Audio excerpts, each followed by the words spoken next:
I love the Nintendo Switch. Its games are incredible. It's really great just to pick up, play, and actually I use it quite a lot docked as well. But one of the main problems with it are these things.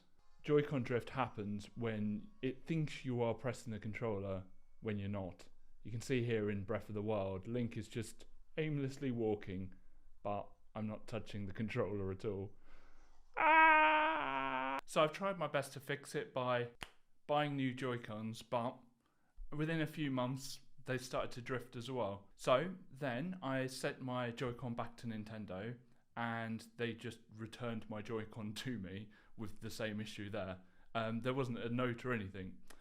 Then I heard about this from Hori, which basically is like a normal big joypad that's strapped onto the side of the Switch. The good thing about these was they have turbo buttons and you can assign a button to the triggers at the back. The downside is it was missing features like Amiibo support, HD rumble and all of that stuff. In fact, I don't think these have rumble at all. They don't have rumble at all. What I want is a way to have my Joy-Con with my Satisfy grip so I can have all the features of the Switch without any compromises. And then I stumbled across this. This promises to eliminate Joy-Con drift. It's from a company called Gulikit and they have quite bold promises.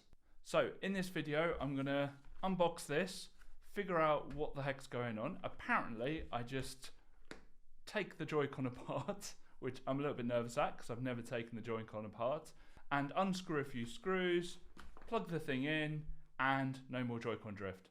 We shall see.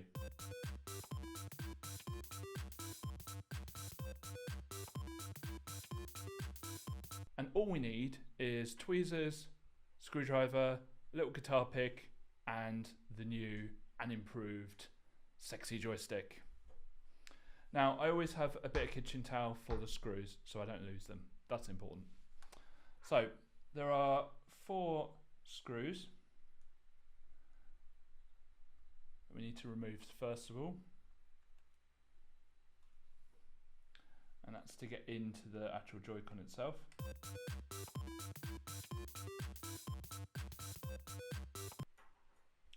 So next I'm going to use the guitar pick just to pick open Joy-Con. So we just find a little gap, like should be able to just twist it open and should pop off like that. And be careful of this ribbon cable here because that will damage quite easily if you don't fold it open. So next we want to get rid of the battery. So actually we're going to use this guitar pick again just to remove that battery. There's a little bit of glue underneath this.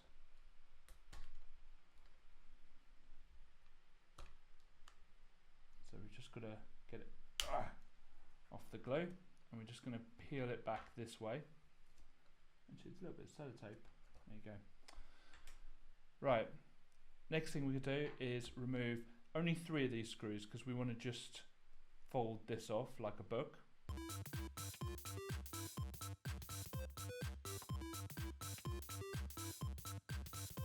Now we're going to lift this up and over this way. We're just going to be a bit careful because there's a ribbon cable there. So the next step is we're going to remove the ribbon cables. And they open differently. So this one actually opens going up. And so it's like a little gate. So that's now open. This one also opens by going up. Now we don't need to remove this one, but it can be a real pain if we don't. So I normally I would advise you just to remove it.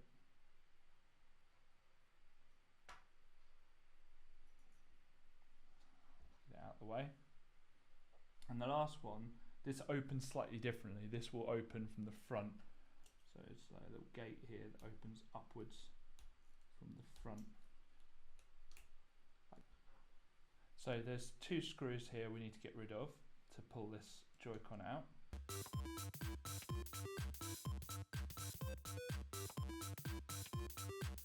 That's it for the screws, so no more screws. And actually we can just pull this out now. And you'll see that the little rubber bit sort of gets stuck. And I can just pull it out like that. So this is the old Joy-Con, and It's technology, basically. If there was any dust that went in here at all, it would start to drift. It would not get any better. There were kind of old wives' tales about using alcohol to get rid of it. You were just delaying the problem. These were always going to fail. But these new ones shouldn't have the same issue. Now, I'm not saying that they're never ever going to break. They probably will someday, but they're not going to drift like Joy-Cons used to. So let's install it. And we're basically just going to do exactly the same as we've just done, but in reverse.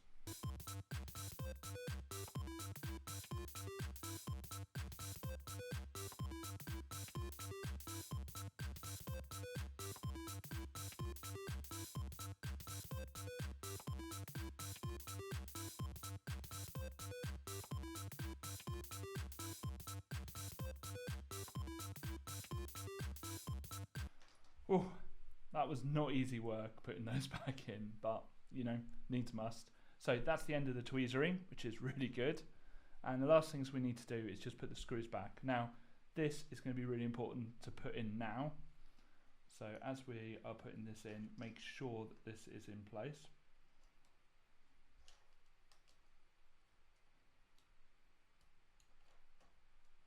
Otherwise you have to unscrew the whole thing again. Will be quite annoying.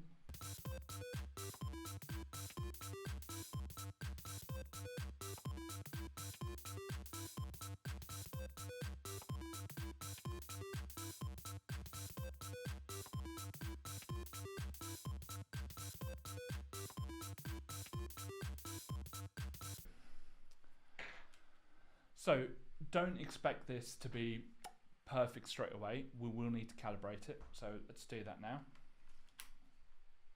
So we're just going to go to menu, and then you've got to go to system settings,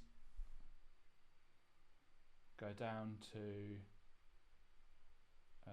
controllers and sensors, go down to calibrate control sticks. So you can see it's not perfect, it's not calibrated perfectly. And so we're going to press X to recalibrate. Calibration complete. Now look at that, dead center.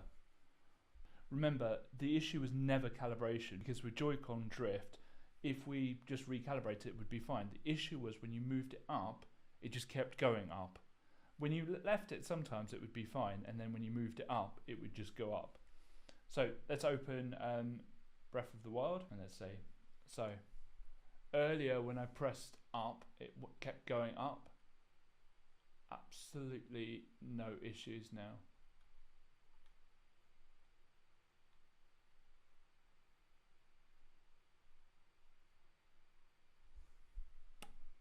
Perfect.